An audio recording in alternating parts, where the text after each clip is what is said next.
नमस्कार, डेली 24 भारत देख रहे हैं आप। आपके साथ मैं हूं स्वीटी दीक्षित। अभी देश में चुनावी माहौल चल रहा है। महाराष्ट्र और झारखंड में विधानसभा चुनाव होने हैं।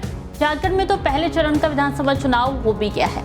ऐसे में राजनीतिक पार्टियों के बड़े बड़े नेता चुनाव को साधने में लगे हुए हैं और सत्ता पक्ष विपक्ष पर निशाना साध रही है, तो विपक्ष सत्ता पक्ष पर निशाना साध रही है।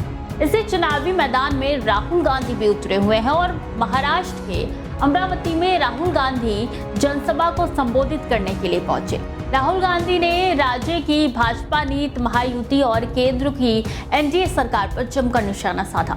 इस दौरान उन्होंने राष्ट्रीय स्वयंसेवक संघ को भी आड़े हाथों लिया।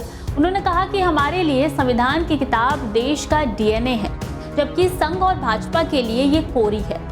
क्या भाजपा तब संविधान की रक्षा कर रही थी जब उसने विधायकों की खरीद फरोख्त को महाराष्ट्र की सरकार से ही चुरा ली थी? राहुल गांधी ने कहा कि महाराष्ट्र के लोगों की सरकार को करोड़ों रुपए देकर चुराया गया।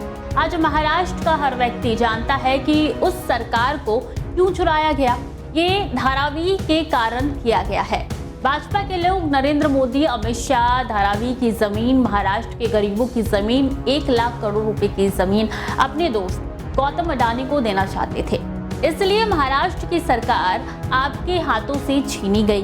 कांग्रेस सांसद और लोकसभा में विपक्ष के नेता राहुल गांधी ने प्रधानमंत्री नरेंद्र मोदी पर भी बड़ा हमला बोला।